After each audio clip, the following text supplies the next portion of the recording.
This topic could dive deeper into the Alberta budget. Joining me now is Lori Williams, political analyst at Mount Royal University. Lori, thanks so much for your time. Premier Smith has been signaling that the budget deficit will be significant. What are you expecting to see?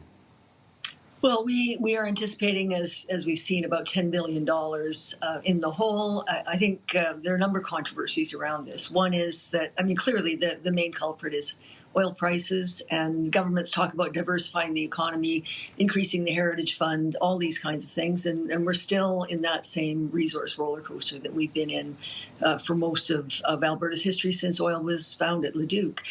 The other thing I think is important to note is that the Premier has blamed this partly on policies from the federal government, particularly immigration policies by Justin Trudeau.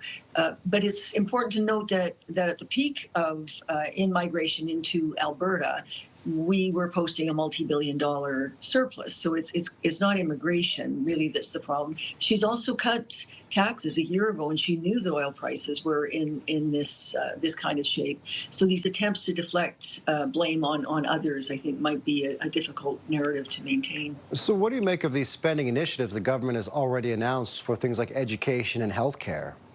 I think those are very important. Clearly the government knows that it's vulnerable on those files.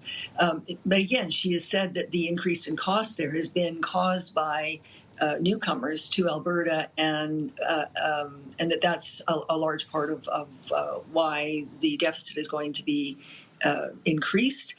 But again, those are difficult claims to support because those who are coming in, many of them are actually paying taxes. They're not simply drains on the system in general. And of course, she knows that healthcare and education are priorities for Albertans, and she's wanting to look like she's addressing the problems, or whatever the cause, she's looking like she's addressing that. So yeah, $7 billion for doctors, $10 billion for education, and the question becomes: is it spent in a way that actually has a positive impact? Does the healthcare improve?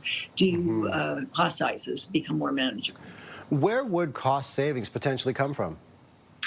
Well, we're not hearing much about that. There's another red tape bill on the books this time. This is not the first time we've seen legislation to cut red tape. We've heard already that they're going to try to find efficiencies and savings within what the government is spending.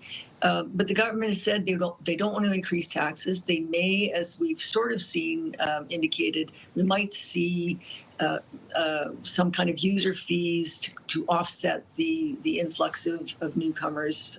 There seems to be a hint in that direction. Maybe user fees in other areas will come into play as well. But the main source of revenue is going to be borrowing, and that means going into deficit. Lori Williams is a political analyst at Mount Royal University. Lori, thanks so much for your time and insight on this. I appreciate it today. Thank you, Scott.